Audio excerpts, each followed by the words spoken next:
Today we're drawing Silver the Hedgehog. I'm QJO. Let's draw. Let's start with the face. Draw a sharp curved line across the top. Dip down in the middle. Then do the same on the other side.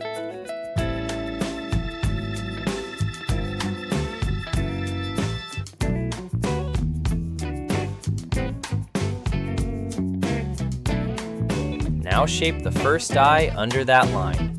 Keep it narrow, tilted, and focused. Add the other eye the same way. Then draw the small oval shapes inside to make the eyes look alive.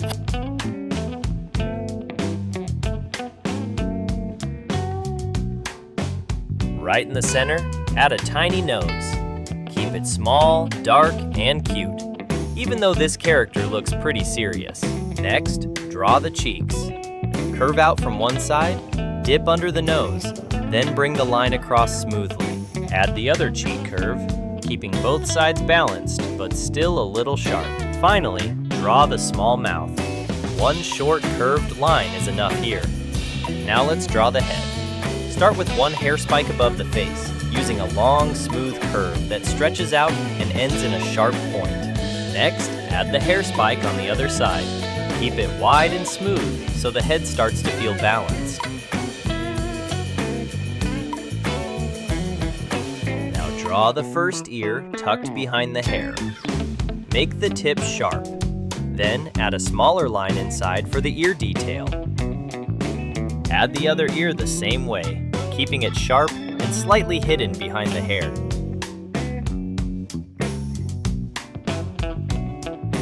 Next, draw the tall hair spike rising from the top middle of the head. Stretch it upward with a clean, confident point. Right beside it, add the next top hair spike, tilted just a little so the top looks fuller.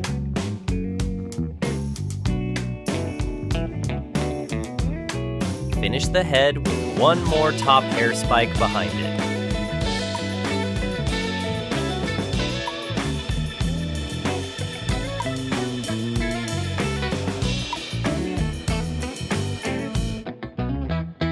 Now let's add the chest fur under the mouth area. Start from one side and draw a few short, sharp fur points going down. Bring the line down into one pointed tip at the bottom, then continue on the other side.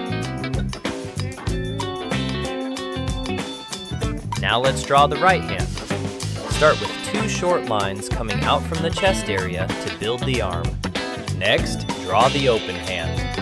Curve out to make the thumb first, then continue around to form the fingers with soft, rounded tips.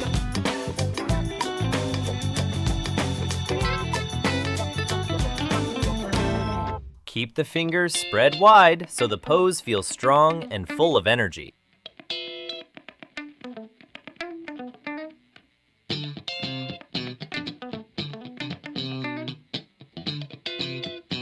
Now add the wrist ring behind the hand. Draw the rounded band wrapping around the arm. Then add the stripe details on the wrist ring with a few curved lines. Add a circle in the palm. Then draw a smaller circle inside it. Now let's draw the left hand. Start with two short lines coming out from the chest area to build the arm. Next, draw the glove shape at the end of the arm. Keep it wide and rounded. From there, pull the shape outward and draw the fingers one by one. Keep them open and nicely spread out.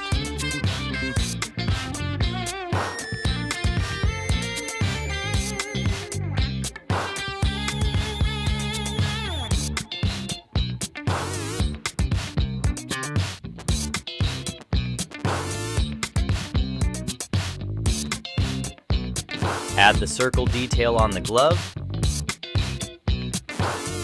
then draw the wrist ring behind it. Finish with a few curved stripe lines on the wrist ring for the final detail. Now both hands are in place and the action pose looks even stronger. Now add the small body under the chest fur. Draw one short curve down, then add the other side. Now let's draw the right leg.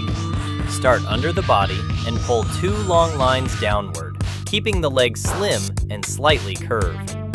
At the bottom, add the top band of the shoe with a rounded shape around the ankle. Next, draw the main shoe shape. Curve down from one side, round out the toe, then bring the line back up on the other side.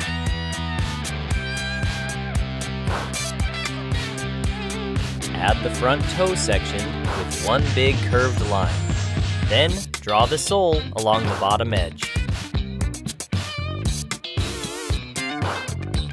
Now add the shoe details. Draw the curved lines near the top, then add the small center detail right below them. Finish with the long panel lines running down the front of the shoe to complete the design.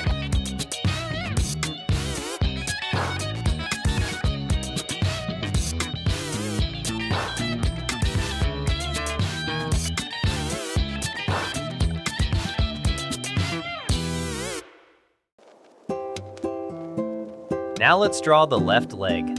Start from the lower body and pull the leg out to the side. Then bend it down to make the foot.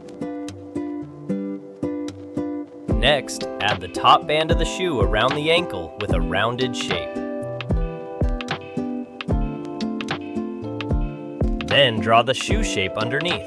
Keep it small, simple, and slightly angled. Add the front section and a few small detail lines to define the shoe.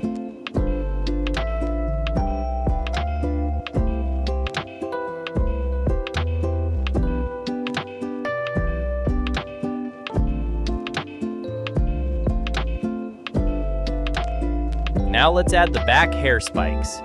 Start on one side and draw a long, smooth spike going down behind the hand. Then end it with a sharp point.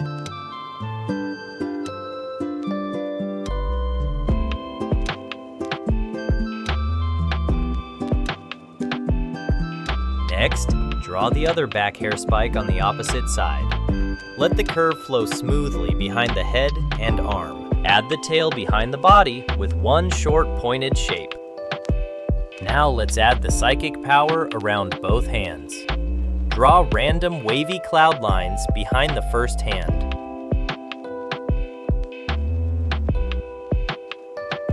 Keep the lines uneven and bouncy. They do not need to match perfectly because energy is naturally random.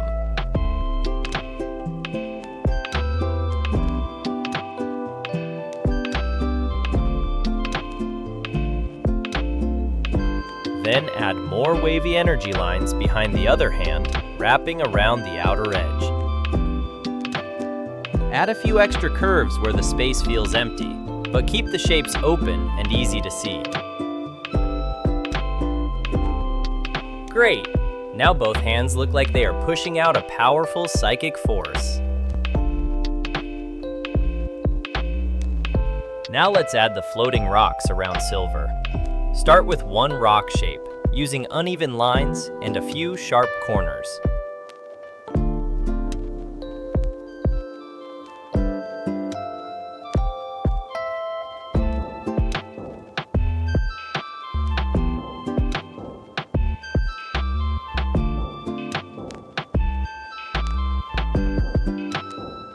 Keep adding more rocks around the character, mixing big rocks and small rocks so the whole scene feels balanced.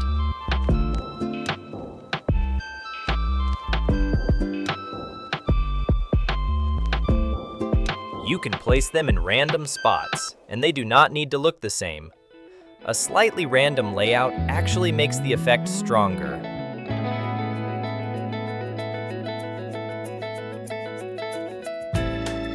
For each rock, draw the rough outside shape first. Then, add a few crack lines inside to make it look broken.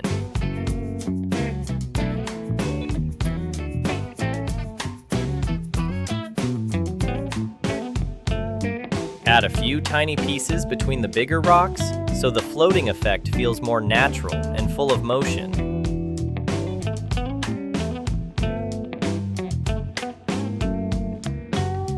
can also replace the rocks with other small floating objects and keep the same random arrangement idea.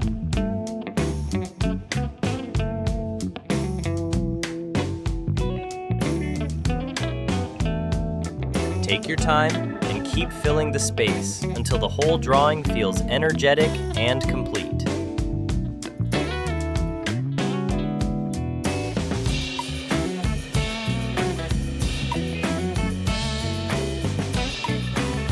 Awesome! Now Silver looks fully powered up and ready for action. And boom! Look at that! I love how this turned out. If you had fun, smash that like button and subscribe for more drawings. See you next time!